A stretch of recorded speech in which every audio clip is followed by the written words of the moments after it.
उस रबी अच्छी लगी ना सरवरे अच्छी लगी, हम फकीरों को मदीने की गलियां अच्छी लगी। अल्लाहुम्मा सल्ले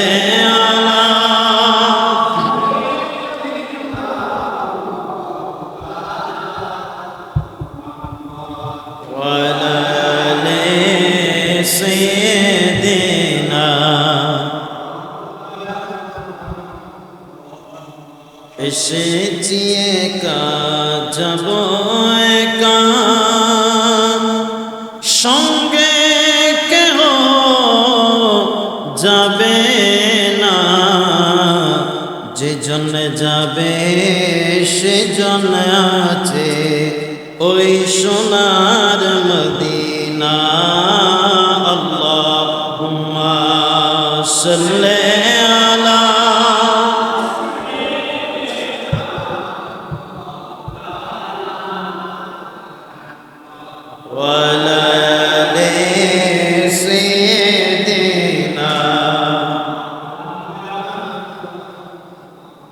सलातुन या रसूलल्लाह अलैकुम।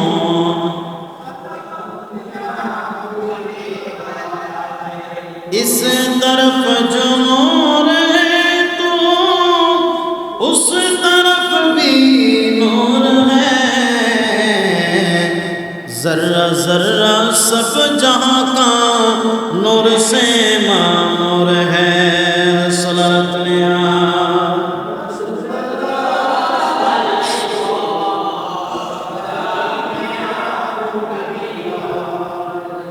अल्लाह अल्लाह अल्लाह ला इलाहा इल्लल्लाह अल्लाह अल्लाह।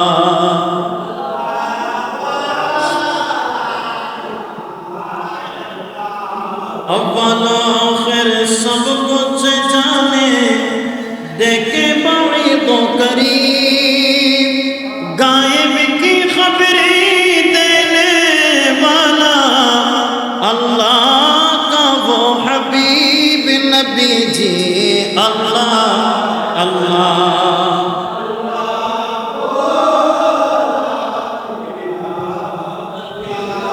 हो अल्लाह अल्लाह।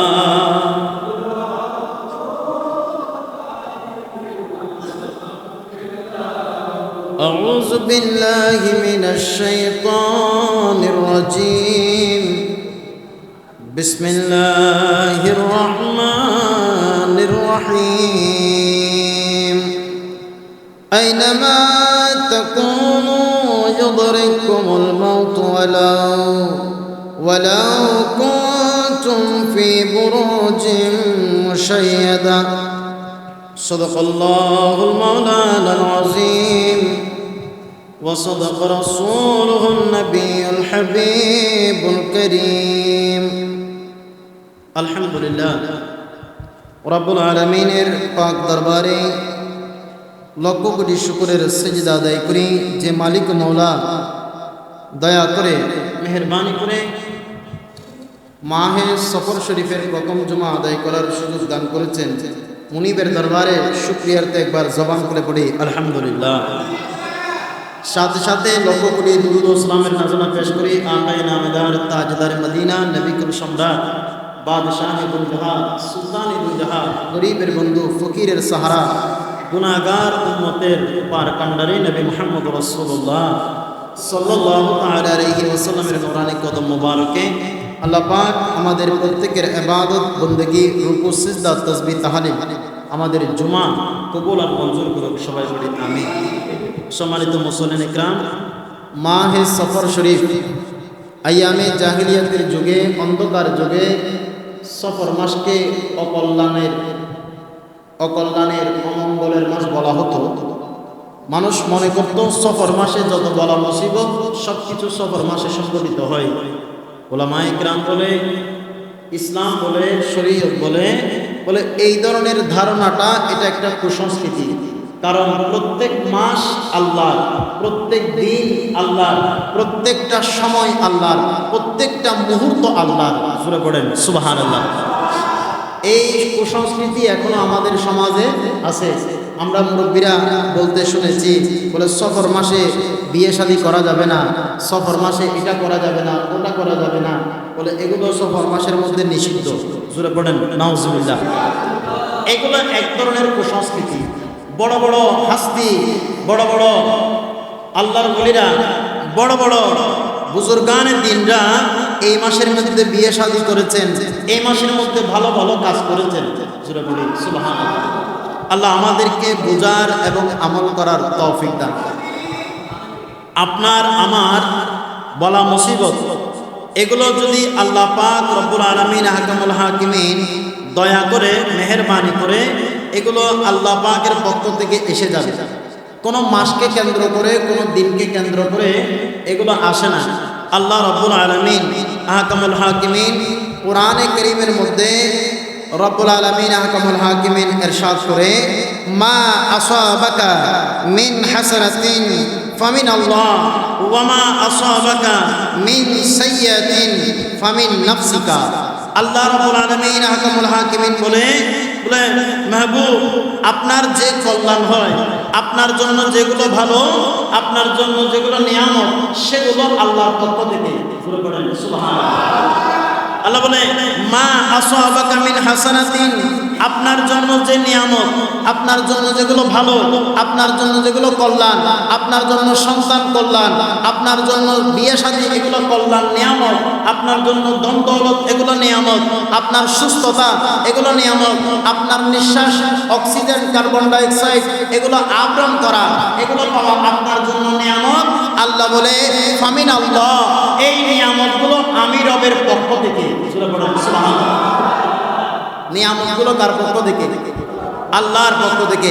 আল্লাহ রাব্বুল আলামিন আর বলে ওয়ামা আসাবাকা মিন সাইয়্যা, আর বান্দার মধ্যে যেগুলো খারাপ, যেগুলো অকল্যাণ, যেগুলো পাপ, যেগুলো গজব, যেগুলো লানত, যেগুলো বান্দার জন্য অমঙ্গল হয়, আমার আল্লাহ বলে ফামিন নাফসিকা, বান্দা এগুলো তোমাদের কারণে, তোমাদের চরিত্রের কারণে, তোমাদের চলাফেরার কারণে, তোমাদের কথাবার্তার কারণে, তোমাদের আমলের কারণে এই অমঙ্গলগুলো তোমাদের জন্যই আসে। সূরা পড়েন নাউজুবিল্লাহ। বোঝা যায় আল্লাহর ঘোষণা শুনতে হবে। নিয়ামতগুলো কার পক্ষ থেকে? আল্লাহর পক্ষ থেকে।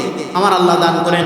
আমাদের উপর যে গজবগুলো আসে, লানতগুলো আসে, সেগুলোর কারণ হচ্ছে আমরা আল্লাহর শরীয়ত থেকে, আল্লাহর দ্বীন থেকে, আমার নবীর আদর্শ থেকে যখন বিচ্যুত হয়ে যায়, যখন রাস্তা ভিন্ন করে নিই, নিজের মতো করে চলে, তখন আল্লাহর লানত অটোমেটিক চলে আসে।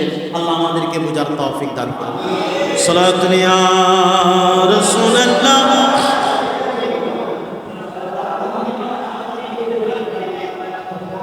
अल्लाह रब्बिल अर्श जिसको जो मिला से मिला, बटती है कौनैन में नेमत रसूलुल्लाह की सलात लिया।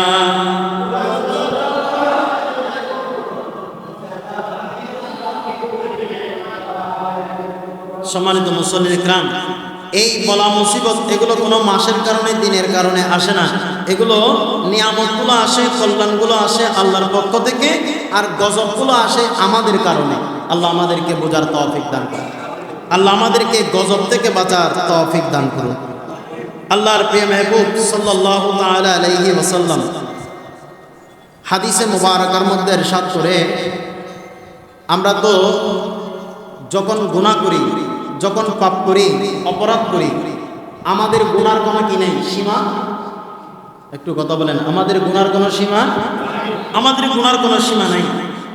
আমরা যখন এক মুরব্বী আর মুরব্বীর সাথে বসি গল্প করি,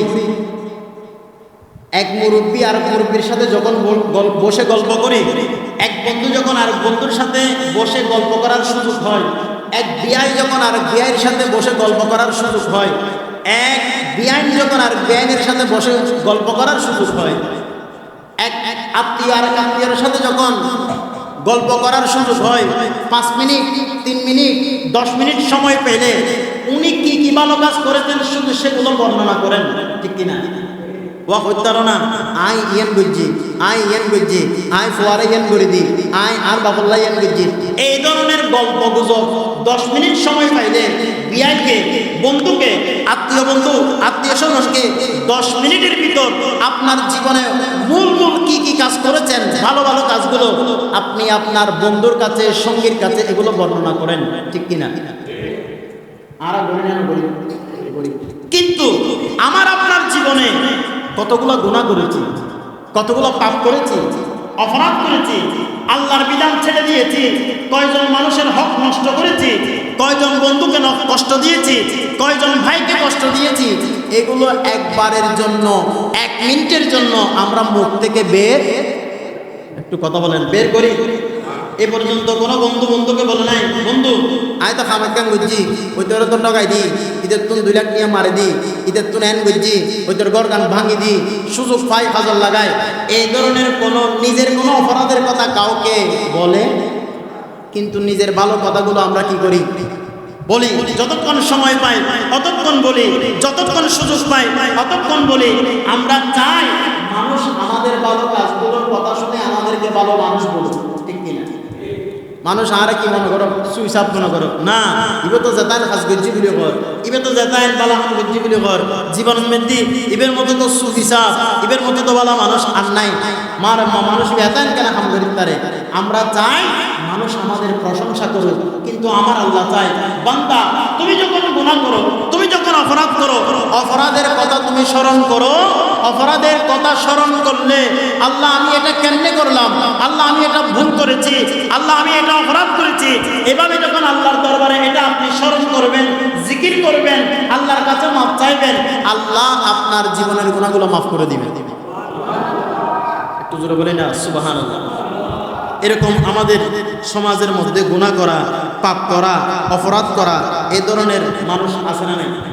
আমরা নিজেরাই বেশি করি। আমরা নিজেদের গুনার কথা যদি আমরা খাতা কলম নিয়ে বসি, আমরা লেখার শুরু হবে, শেষ করতে পারবো? একদিনের গুনার কথা শেষ করতে পারবো না, 1 ঘন্টার গুনার কথা শেষ করতে পারবো না। আল্লাহ পাক আমাদের প্রত্যেকের জীবনের গুনাহগুলো ক্ষমা করে দিন। এবার আসুন আল্লাহর মেহবুব নবী সাল্লাল্লাহু তাআলা আলাইহি ওয়াসাল্লাম উনি বর্ণনা করেন, মা আয়েশা সিদ্দিকা রাদিয়াল্লাহু তাআলা আল্লাহর মেহবুব নবীর কাছ থেকে এই হাদিসটা বর্ণনা করেন।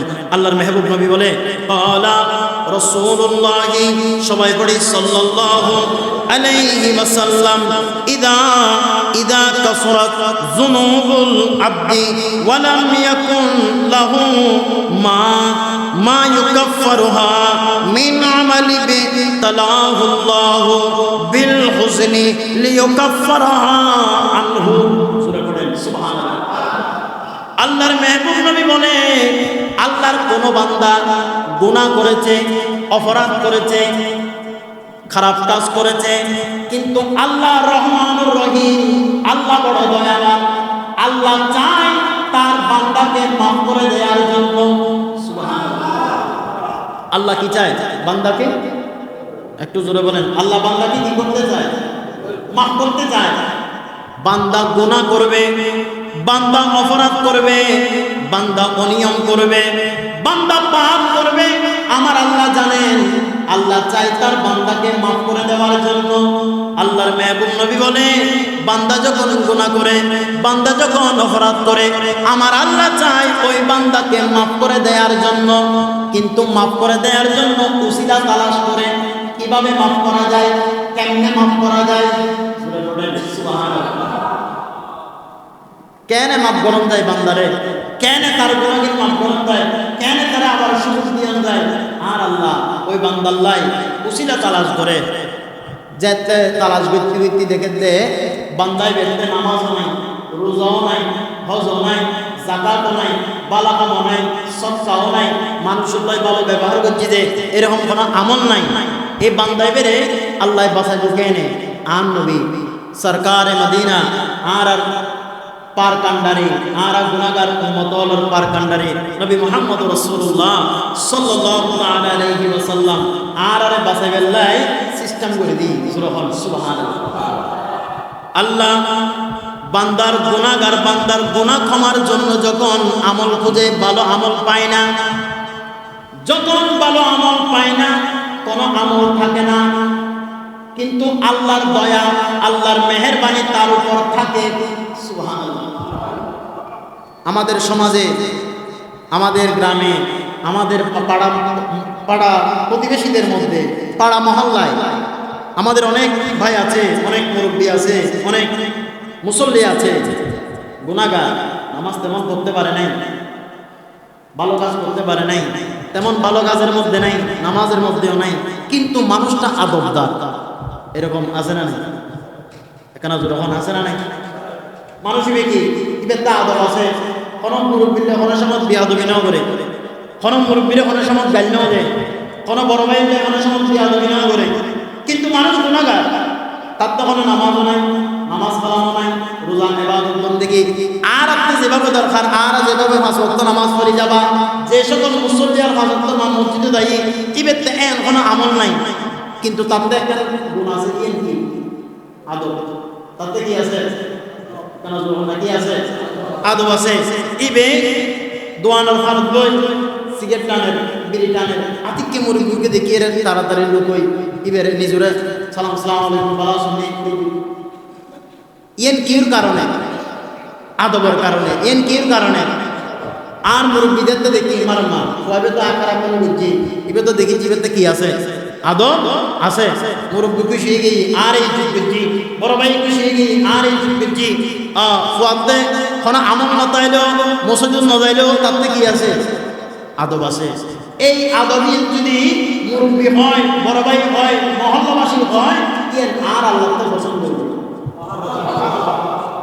আর আপনি আমল নাই, নামাজ নাই, রোজা নাই, হজ নাই, যাকাত নাই, ভালো কোনো আমল করি তুমি এরকম কোনো শয়তানের ওয়াসওয়াসা করি আর আমল করি না পারি, আর আল্লাহর ওলির দরবার গেই, কোনো বুজুর্গানে দ্বীনের দরবার গেই, আলেম উলামার সামনে গেই, এতে নিজের বড় আদব একদম নিজের ছোট মনে করি, আল্লাহর ওলির দরবারে যেতে যাই জিয়ারত করি, হযরত গৌসুল আজম ভান্ডারীর দরবারে যেতে জিয়ারত করি, আল্লাহরে ফরিয়াদ করি, আল্লাহ আই বেনামাজি, আত্মে নামাজ নাই, আত্ম রোজা নাই, আত্মে ইবাদত বন্দেগী নাই, আত্ম রুকু সেজদা নাই, কিন্তু যার দরবারত আইছি ইবেতে নামাজও আছে, ইবেতে রুকু আছে, ইবেতে সেজদা আছে, ইবে তোমারে রাজনীতি যে এরকম উপ বান্দা আল্লাহ ইবের উসিলে তুমি আর মাফ করে দাও। এই হতায়েন যেতে বান্দাই মুকুদ্দুন বাইর করে, ইয়েন বাইর করে যে ফুল নয়, যেবেতে আদবটাকে ইবে বাইর করে পারে। সুবহানাল্লাহ। ইয়েন যেতে বান্দাই মুকুদ্দুন বাইর করে, অন্তরত্তুন বাইর করে, আর আল্লাহ ইয়েন কবুল করিলে।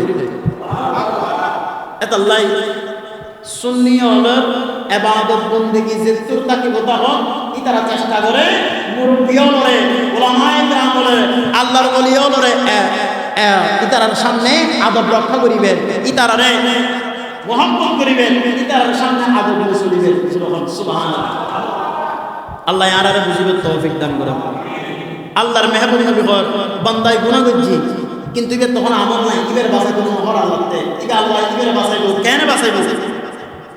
আল্লাহ যদি বাসায়, আল্লাহ যদি গুনাহ মাফ করে দেয়, আর আল্লাহতে ফোনে গিয়ে কুসল নেবেন এরকম কোনো সাহস, এরকম কোন সিস্টেম? সুবহানাল্লাহ। আল্লাহর মেহবুব নবী বলে, বান্দা যখন গুনাহ করে, বান্দা যখন অপরাধ করে, ওই বান্দাকে ক্ষমা করার জন্য আল্লাহ যখন কোন আমল তালাশ করে, তার মধ্যে কোনো আমলও নাই, নামাজ নাই, রোজা নাই, হজ নাই, যাকাত নাই, তার গুনাহগুলো কিভাবে ক্ষমা করবেন?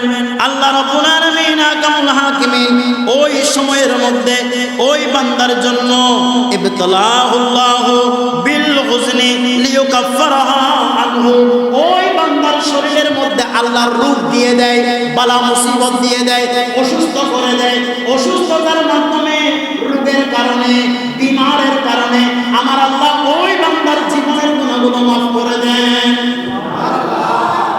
আল্লাহ সফর মাঝাইছি না, সফরের কারণে আর দোষ কই দে, সফর মাঝাইছি তোমার বলা মুসিবত আছে দি, সফর মাঝ আইছি দে এত আল্লাহ আই এত দুঃখ আছে দি, ইয়েন জবান উত্তম বাইরে গরম যাইতুন, আল্লাহ অনরে দয়া করলি, আল্লাহ যে বান্দারে মেহেরবানি করে ইবেরের রূপ বলা মুসিবত দিয়ে ইবের জীবনের গুনাহ মাফ করে দে।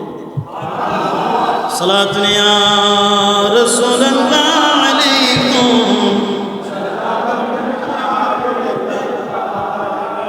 আল্লাহ আমাদের সকলকে বোঝার তৌফিক দান করুন। সম্মানিত মুসল্লিন ইকরাম, আরেকটা হাদিস আল্লাহর মেহবুব নবী সাল্লাল্লাহু তাআলা আলাইহি ওয়াসাল্লাম হযরতে আবু হুরায়রা রাদিয়াল্লাহু তাআলা আল্লাহর মেহবুব নবীর কাছ থেকে বর্ণনা করেন, আমরা অনেক সময় আমাদের সন্তান সন্ততিরা যখন বলা মুসিবতের মধ্যে থাকে, কষ্টের মধ্যে থাকে, আমরা পেরেশান হয়ে যাই, ধৈর্যহারা হয়ে যাই। আমরা কি করব, কার কাছে যাব, কোথায় যাব, আমরা অনেক ধরনের পেরেশানির মধ্যে থাকি।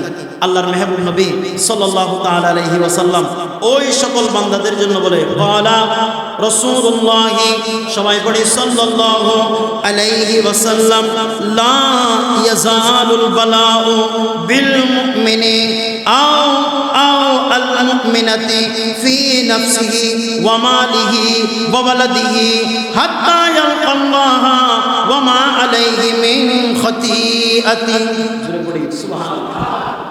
আল্লাহর মেহবুব নবী সাল্লাল্লাহু তাআলা আলাইহি ওয়াসাল্লাম নূরানি জবানে এলান করে, আল্লাহ কোন মুমিন বান্দাকে যখন পছন্দ করেন, কোন মুমিন বান্দা যখন আল্লাহর প্রিয় বান্দা হয়ে যায়, আল্লাহ যার উপর দয়া দান করেন, ওই বান্দাকে কোন মুমিন নারী পুরুষ সম্পদ সন্তান সন্ততির উপর বলা মুসিবত আসলে, ওই বলা মুসিবতের কারণে ওই মুমিনের জীবনের গুনাহগুলো আল্লাহ মাফ করে দেন।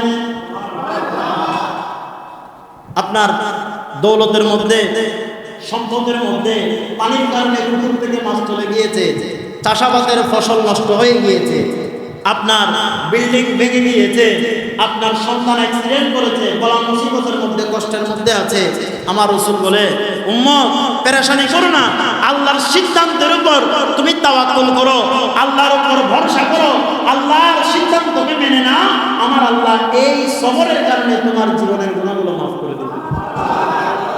আল্লাহ আমাদেরকে আমল করার তৌফিক দান করুন। আমাদের বর্তমান সময় তো আমরা সবর থেকে অনেক দূরে চলে গিয়েছি। আমাদের জবানে থাকে এক ধরনের কথা, আমাদের নিয়ত থাকে অন্য ধরনের বিষয়। শুনে পড়ি নাউজুবিল্লাহ। আল্লাহর মেহবুব নবী সাল্লাল্লাহু তাআলা আলাইহি ওয়াসাল্লাম আজকের খুতবার মধ্যে এই হাদিস কানা এনেছেন। আল্লাহর মেহবুব নবী সাল্লাল্লাহু তাআলা আলাইহি ওয়াসাল্লাম ইরশাদ করে, সায়াতি জামানুন আলা উম্মতি, আল্লাহর মেহবুব নবী বলে, অচিরেই এমন একটা যুগ, এমন একটা সময় আমার উম্মতের মধ্যে আসবে, আমার উম্মতের কাছে আসবে, তাকুনু কুলুবুহুম কাকুলুবিজ জিয়াব, তাদের অন্তরগুলো হবে বাঘের মতো বড় পাষাণ, বড় পাষাণ আকৃতির। জোরে বলি নাউজুবিল্লাহ। ওয়া কালামুহুম কাকালামিল আমবিয়া, অন্তর যদি বাঘের মতো হয়, কিন্তু জবানের কথাগুলো বড় মিষ্টি মিষ্টি হবে।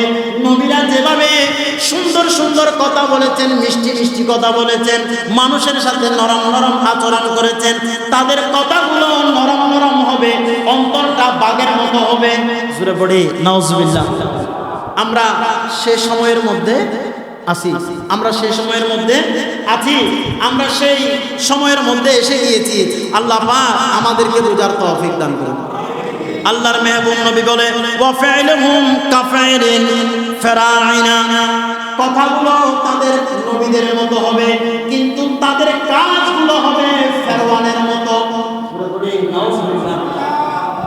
কথা বড় মিষ্টি হবে, তলব হবে, জবানের মধ্যে থাকবে একটা, অন্তরের মধ্যে থাকবে একটা, কাজের মধ্যে বাস্তবায়ন হবে ফেরআউনের কাজের চাইতে নিকৃষ্ট। একটু জোরে বলি নাউজুবিল্লাহ। আমাদের সমাজে আপনারা হয়তো যাদের নেট আছে, মোবাইল আছে, আপনারা দেখেছেন, আপনারা শুনেছেন, জেনেছেন, ওই 2 মাসের 3 মাসের একটা বাচ্চাকে ওনার চাচি পাটা ভেঙে দিয়েছে। জোরে বলি নাউজুবিল্লাহ। অনেকে বলছেন এটা AI দিয়ে করেছেন, কিন্তু এমন ঘটনা তো আমাদের দেশে প্রতিনিয়ত হচ্ছে। কারণ ছোট ছোট মাসুম বাচ্চার প্রতি আপনার সাথে আমার শত্রুতামি, আপনার সাথে আমার বিতর্ক, আপনার সাথে আমার মন মালিন্য থাকতে পারে, স্বাভাবিক। কিন্তু ছোট ছোট মাসুম বাচ্চা যারা হাত তুলে দোয়া করলে দোয়া কবুল হয়ে যায়, যারা হাসলে ফেরেশতারা খুশি হয়ে যায়, যাদের ভিতরে কোনো পাপ নাই, হিংসা নাই, যারা দুনিয়াদারি এখনো বুঝে না, তাদের সাথে কোনো ধরনের শত্রুতামি করা যায়। কারা করতে পারবে? যাদের অন্তরটা নষ্ট হয়ে গিয়েছে, যাদের অন্তরটা চতুষ্পদ জন্তুর চাইতেও বেশি খারাপ হয়ে গিয়েছে, তারা এই কাজগুলো করতে পারবে। আল্লাহর মেহবুব নবী সাল্লাল্লাহু তাআলা আলাইহি ওয়াসাল্লাম এই সময়ের কথা বলেছেন, কথা থাকবে নবীদের মতো মিষ্টি মিষ্টি, কথা থাকবে বড় বড় জ্ঞানীদের মতো, কিন্তু তাদের অন্তরটা নেগড়ে বাঘের মতো, তাদের কাজগুলো হবে ফেরওয়ানের মতো। আল্লাহ আমাদেরকে এই সময়ের মধ্যে আমাদের ঈমান, আমাদের আখলাক, আমাদের চরিত্র আমার নবীর সন্তুষ্টি মোতাবেক রাখার তৌফিক দান করুন। আপনারা দেখেছেন আমরা খেলাধুলা দেখি, এগুলো বিনোদনের একটা অংশ, এগুলো বিনোদনের একটা অংশ, এগুলো স্বাভাবিক থাকবে। মন যখন পেরেশান হবে খেলাধুলা মানুষ দেখবে, বিনোদন পাওয়ার জন্য মানুষ খেলাধুলাকে গ্রহণ করবে, এটার মধ্যে সমস্যা নাই। কিন্তু যখন খেলাধুলাকে কেন্দ্র করে মারামারি চলে, একজন আরেকজনের জান বের করার, একজন আরেকজনের সম্পদ নষ্ট করার, একজন আরেকজনের সাথে সম্পর্ক নষ্ট করার মতো সিদ্ধান্ত নেয়, তখন এগুলো আর খেলাধুলা থাকে না, এগুলো আমাদের সমাজের মধ্যে বড় একটা মারাত্মক রূপ হয়ে যায়। আল্লাহ আমাদেরকে বোঝার তৌফিক দান। আমার ভাইরা, খেলাধুলা দেখবেন, শুনবেন, বিনোদন নিবেন, বিনোদন দিবেন, এগুলো মনকে একটু হালকা করে আমাদের সময় সাংসারিক কাজে, নিজের অফিস আদালতের কাজে, নিজের পার্সোনাল কাজে আমাদের যে বোরিংটা থাকে, এগুলো খেলাধুলার মাধ্যমে হালকা হয়, এগুলো খেলাধুলার মাধ্যমে, বিনোদনের মাধ্যমে মনটা হালকা হয়। তবে এটাকে কেন্দ্র করে পরিবারের সাথে ঝগড়াঝাটি করা যাবে? এগুলোকে কেন্দ্র করে নামাজ ছেড়ে দেওয়া যাবে না। এগুলোকে কেন্দ্র করে সমাজের মধ্যে, বাড়ির মধ্যে, মহল্লার মধ্যে এক ভাই আরেক ভাইয়ের সাথে বিশৃঙ্খলা করা যাবে? আল্লাহ আমাদেরকে বোঝার তৌফিক দান করুন। সম্মানিত মুসল্লিন ইকরাম, আজকের যে আয়াত বড় গুরুত্বপূর্ণ। আল্লাহ রাব্বুল আলামিন হাকামুল হাকিমিন বলে, আইনামা তাকুনু ইউদরিকুমুল মাউত ওয়ালাউ কুনতুম ফি বুরুজিন মুশাইয়াদা। আপনি আমি শরীরের মধ্যে শক্তি আছে, জওয়ানি আছে, আপনার কাছে টাকা আছে, শরীরের মধ্যে শক্তি আছে, সুস্থতা আছে, আপনি মনে করছেন আপনি এখন থেকে আরো 100 বছর বাঁচবেন, কিন্তু সেটা মোটেই না। আগামীকালকে যদি আপনার কাছে একটা টিউমার হয়, আগামীকালকে যদি আপনি যখন এক্সরে দিবেন, আপনি যখন এমআরআই দিবেন, বড় ধরনের কোনো একটা রোগ হয়ে যায়, আপনার ফিটফাট শরীর, আপনার সুন্দর চেহারা কালকে থেকে মলিন হয়ে যাবে, কালকে থেকে চিন্তায় পড়ে যাবেন, সুন্দর চেহারা নষ্ট হয়ে যাবে, চলার পথটা ছোট হয়ে যাবে, মনটা দুর্বল হয়ে যাবে। সেজন্য সবসময় মনকে স্মরণ করবেন, আল্লাহর উপর তাওয়াক্কুল রাখবেন। দরকার আছে না নাই? সব সময় আল্লাহর উপর, আমার বয়স 20 বছর, আমি আর 5 বছর পরে ভালো কাজ করব, নামাজ ধরবো, এই ধরনের চিন্তা ভাবনা রাখবেন না। আপনার এখন সময় আছে, আল্লাহ আপনাকে এখন সময় দিয়েছেন, আমি চেষ্টা করব এখন থেকে বড় কিছু কাজ করতে না পারলেও, বড় ইসলামের খেদমত করতে না পারলেও, অন্তত মসজিদটা ঝাড়ু দিয়ে হলেও নিজের আমলটা বাড়ি করতে পারি সওয়াব দিয়ে। অন্তত মানুষের সাথে ভালো একটা আচরণ করে, সালাম দিয়ে, মুরব্বীদের সাথে ভালো আচরণ করে নিজের আমল নামাটা সওয়াব দিয়ে পরিপূর্ণ করতে পারে। আল্লাহ আমাদেরকে বোঝার তৌফিক দান করুন। ওই আমাদের মত, এটা এমন একটা বিষয়, আমার আল্লাহ বলে মত এমন একটা বিষয়, ওটা থেকে বাঁচার জন্য আপনি যদি চারিদিকে মাটি খনন করে, মাটির ভিতর গর্ত করে, আপনি যদি চারিদিকে গ্লাস দিয়ে, আয়না দিয়ে, ভালো লোহা দিয়ে, স্টিল দিয়ে আজরাইল যেন ঢুকতে না পারে এমন একটা রুম সিস্টেম করেছেন, ওই রুমের মধ্যে আপনি আছেন, তারপরেও ওখান থেকে আজরাইল আসা থেকে আপনাকে কেউ বাঁচাতে পারবে? আপনার জন্য যখন আমার আল্লাহ হুকুম করে দিবেন, আল্লাহ আপনার জন্য যখন হুকুম চলে আসবে, আজরাইলের হাতে যখন আপনার নাম চলে আসবে, আপনি যেখানে থাকুন, নিজের কর্মস্থলে থাকুন, মাঠে থাকুন, বিলে থাকুন, আপনি চাষাবাদের মধ্যে থাকুন, যেখানেই থাকুন না কেন, আজরাইলের হাতে আপনার নাম আসার সাথে সাথে উনি কাজ সম্পন্ন করবেন, আপনাকে দুনিয়া ছাড়তে হবে। আল্লাহ পাক আমাদেরকে বোঝার তৌফিক দান করুন। এই সময় থাকতে আল্লাহ আমাদেরকে আমল করার তৌফিক দান করুন।